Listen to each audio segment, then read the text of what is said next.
Well, hello, this is Susan for SLC Aquatics coming to you live today. We're going to talk about aquatic plants and photosynthesis and how it happens, why it happens, and why we need it to happen in our aquariums. And as you see, I selected the wrong intro. So there's a slight delay. I don't know what my camera settings are or anything on this computer. It's been a very long time since I even used this camera and this computer in this setting. But if you'll go with me, let's find out what aquatic plants undergo in our aquariums. And then I'll give you a little back history. Aquatic plants, and I got all this information off of the internet. You can Google it yourself. Some of it I'll be reading, some of it I'll just be highlighting on. Aquatic plants undergo photosynthesis like terrestrial plants, and sunlight is necessary for photosynthesis, and it can infiltrate even water. Doesn't have to be on the surface, but it can go through water. In fact, it's in the right conditions, sunlight can reach even down to 3,000 feet into the ocean, they say. Typically conditions aren't perfect, so usually it's more like 650 feet, but sunlight is available for aquatic plants. And photosynthesis takes in carbon dioxide from the air or the water, and depending on whether their leaves float or are under the water. We have floating plants. We have plants that their leaf and stem structure is outside of the water, but their roots are receiving nutrients from out of the water column. So photosynthesis is done above the water in those instances, but plants that are submerged, fully submerged, and have adapted to aquatic life, they go through photosynthesis under the water, and so they pull carbon dioxide out of the water, which is poisonous to fish, and it releases oxygen into the water. And that's the actual process of the simple explanation for photosynthesis.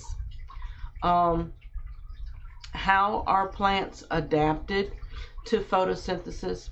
Horizontal leaves that float on the surface of the water expose as much as their leaf surface as possible to the sun or your artificial lighting. Water reflects light, so the leaves underwater get less light than the leaves that are above the surface of the water.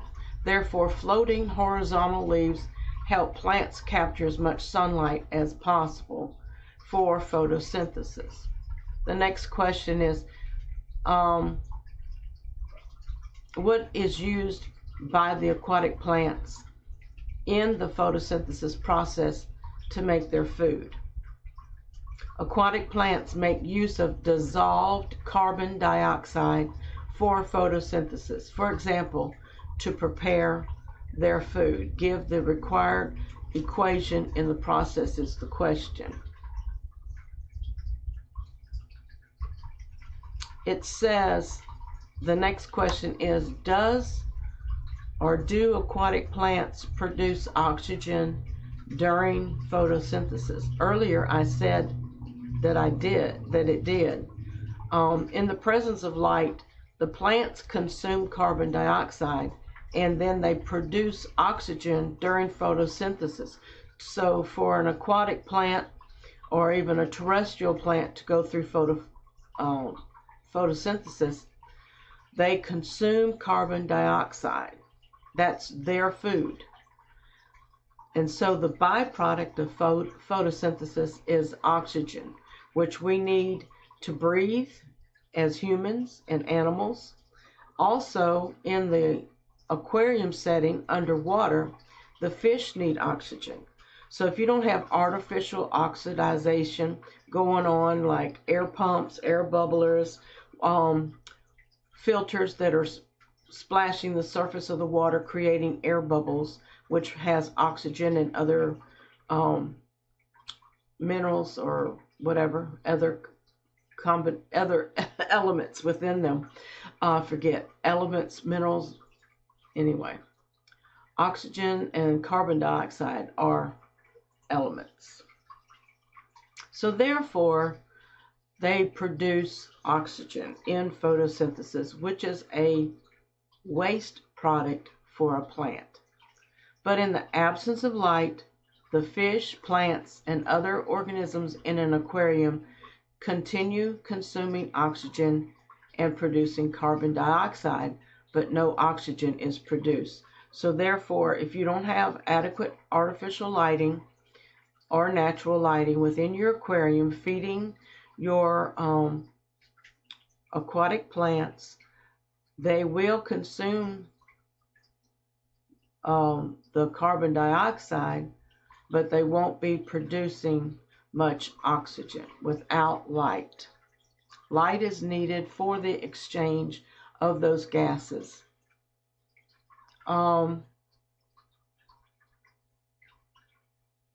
Let's talk about how aquatic plants survive. Aquatic plants require special adaptation for living submerged in water or at the water surface.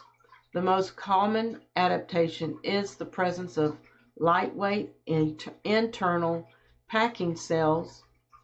I'm not sure how I'm pronouncing this. AERENCHYMA.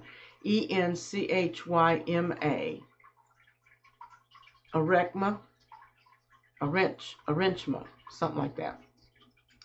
But floating leaves and finely dissected leaves are also common. So a little back history. 8 or 9 years ago, when I got back into the hobby, my son went with me to a box store, local box store, and I purchased my first 20-gallon kit. I wanted all artificial plants. I didn't want anything live in it, mainly because I wasn't knowledgeable, and I was afraid of having live plants in my aquarium.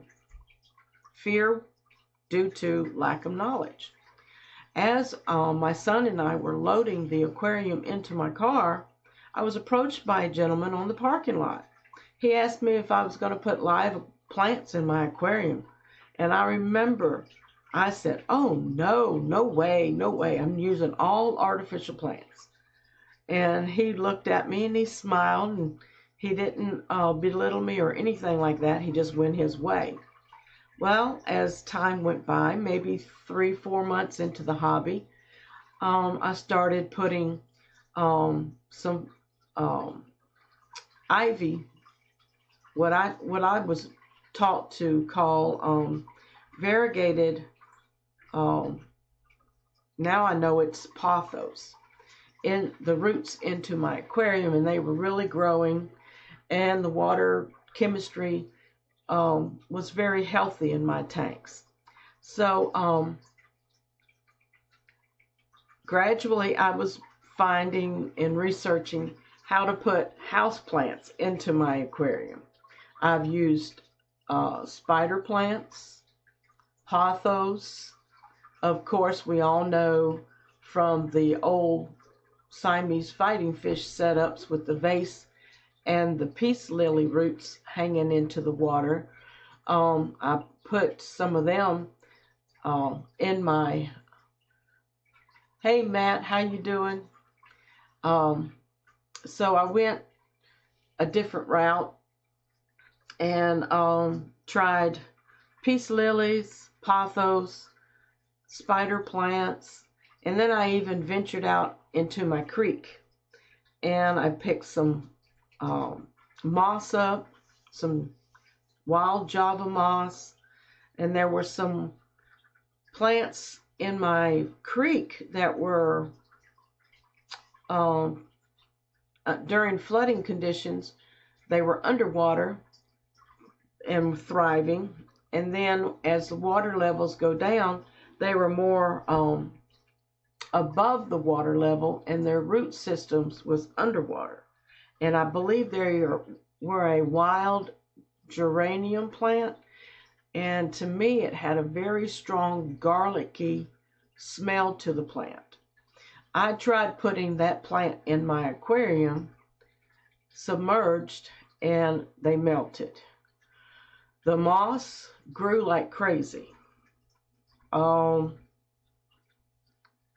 were the beginnings of my live plants being introduced.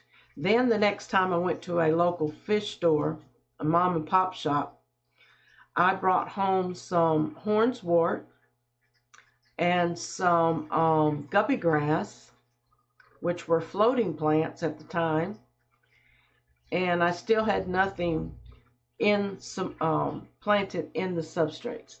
So I began to research and venture out a little bit, and I visited a pet store in Georgia with my son-in-law, and I brought home a little bit of duckweed, which is another floating plant. I did bring home some Java fern. Hey Lee, how you doing? I know you're not staying. Wishing you and Rod the best and hoping he's getting better by the day. I hope to catch up soon. I am so very busy on the house. Love you all. Love you too, Lee. We're talking about plants and photosynthesis today. And my first introduction was Java fern. I brought home an Anubias, and of course some duckweed, which I still have to this day, and 7 years later cannot get rid of. So I grow most of my duckweed outside once I collect it from inside aquariums, and feed it as a treat to my goldfish. So I started, see you soon, Lee. Don't work too hard. So I started with those considered easy, hardy plants, and I have always fallen in love with the Anubias. I've had several species of Anubias, and the Java fern, which was a narrow leaf Java fern. I still have some of the original plant in one of my aquariums. It doesn't grow very much, but it stays alive. Since then, I've introduced plants like cryptocorns. I've had several different species of crypts. Amazon swords grow like weeds in my aquariums. The broadleaf Amazon. I've tried Vallisneria americana. They end up melting in my aquariums, mainly because I think I needed to use root tabs with them. And the Amazon swords out competed with the nutrients that were in my aquariums. So I'm not going to stay on much longer. This was going to be a short live, and you can view it later at your pleasure. If there are any other questions about photosynthesis, it's a very easy thing to understand. The most important thing that I learned today was the full photosynthesis has to happen with lighting. Plants under the water naturally consume carbon dioxide, but without proper lighting or sufficient light, they will not produce adequate or good amounts of oxygen.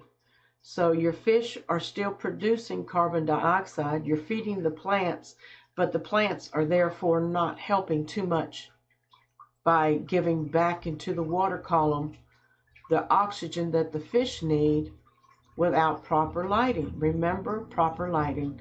And then I'm not experienced on the lumens that you need for lights. It all depends on the type of fish, type of plants that you have, whether they're low light, medium, intermediate lighting, or high light, or even CO2 infused plants that you need.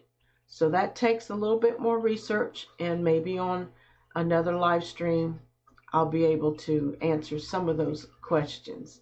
Again, this is Susan for SLC Aquatics, #FishFamMom. I love you, and I hope you enjoyed today's lesson on aquatic plants and photosynthesis.